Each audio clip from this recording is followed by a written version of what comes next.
வணக்கம் ஃப்ரெண்ட்ஸ், இன்னைக்கு வீடியோவில் நம்ம அவியல் எப்படி செய்யலான்றது தான் பார்க்க போகிறோம். நான் last week Pallipalayam chicken upload பண்ணும்போதே உங்களுக்கு எல்லாருக்கும் தெரிஞ்சிருக்கும் நான் ஒரு பெரிய நான்வெஜ் லவர்னு.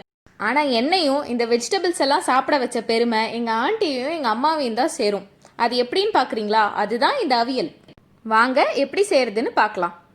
அவியல் செய்ய இன்னைக்கு நான் எடுத்திருக்க காய்கறிகள் என்னென்னு பார்க்கலாம். அவரைக்காய், முருங்கைக்காய், கேரட், பீன்ஸ், புடலங்காய், சேப்பங்கிழங்கு, சேனக்கிழங்கு, வாழைக்காய், வெள்ளை பூசணி, உருளைக்கிழங்கு மட்டும் கடைசியாக வெட்டி தண்ணியில் போட்டு வச்சுருக்கேன். அப்படி இல்லைன்னா அது கருத்து போயிடும். இந்த காய்கறிகள் எல்லாம் ஒரே சைஸில் வெட்டி நான் வச்சுருக்கேன். இதே காய்கறிகள் தான் நீங்கள் யூஸ் பண்ணணும்னு இல்லை, உங்கள் விருப்பத்திற்கு ஏற்ப நீங்கள் எந்த காய்கறிகள் வேணால் யூஸ் பண்ணலாம். ஒரு சில நேரங்களில் நம்ம வீட்டில் வாங்கி வச்சிருக்க காய்கறிகளில் ஏதாவது 1-2 மிச்சமாகும் இல்லையா? அதை என்ன செய்யறதுன்னு நீங்கள் கவலைப்பட்டுட்டு இருந்தீங்கன்னா அந்த கவலை இனிமேல் உங்களுக்கு வேண்டாம். அதெல்லாம் டப்பு டப்பு டப்புன்னு எடுத்து கட் பண்ணிட்டு இந்த அவியலில் நம்ம சேர்த்துக்கலாம். இந்த காய்கறிகளை தவிர்த்து அவியல் செய்ய நமக்கு தேவையான பொருட்கள்: அரை மூடி தேங்காய், நான் இங்கே 7 பச்சை மிளகாய் எடுத்திருக்கேன். நீங்கள் உங்கள் காய்கறி அளவுக்கு ஏற்ற மாதிரி எடுத்துக்கோங்க. 1.5 ஸ்பூன் சீரகம், தயிர் 200 மில்லி, சுத்தமான தேங்காய் எண்ணெய் 50 மில்லி லிட்டர். நான் இங்கே களஞ்சியம் பிராண்ட் யூஸ் பண்ணுறேன். மஞ்சத்தூள் 1/2 டீஸ்பூன், கருவேப்பிலை 1 கைப்பிடி அளவு, உப்பு தேவையான அளவு. ஃபஸ்ட்டு தேங்காய், பச்சை மிளகாய் அப்புறம் சீரகத்தை கொரன்னு அரைச்சி வச்சுக்கலாம். காய்கறிகளை 2 தடவை அலசிட்டு குக்கரில் போட்டுடலாம். முருங்கைக்காய் சீக்கிரம் வெந்துருன்றதுனால அதை மேலே போட்டுடலாம். நான் எடுத்திருக்க அளவு காய்கறிகளுக்கு நான் 3 டம்ளர் தண்ணி ஊற்றுறேன். நீங்கள் உங்களுக்கு தேவையான அளவு ஊற்றிக்கோங்க.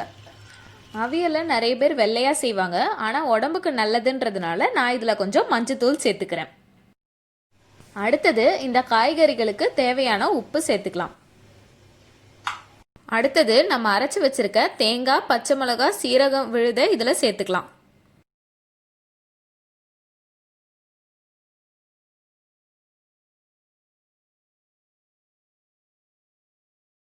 இப்போ குக்கரை மூடி வச்சுட்டு 2 விசில் வர வரைக்கும் காத்திருக்கலாம். இப்போ ஒரு விசில் வந்துடுச்சு. 2வது விசிலும் வந்ததுக்கு அப்புறமா ஸ்டவ்வை நம்ம ஆஃப் பண்ணிடலாம். ஸ்டீம் எல்லாம் போனதுக்கு அப்புறமா குக்கரை நம்ம திறந்துடலாம். இப்போ பாருங்க, காய்கறி எல்லாம் எவ்வளோ நல்லா வெந்து வந்திருக்கு. இந்த ஸ்டேஜில் தயிரை நம்ம ஆட் பண்ணிக்கலாம்.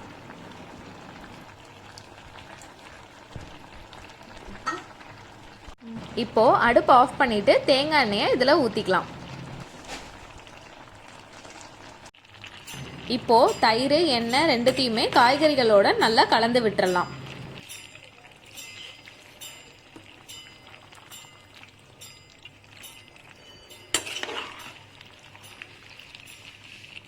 கடைசியா இதுல கருவேப்பிலையை சேர்த்தா அவியல் ரெடி.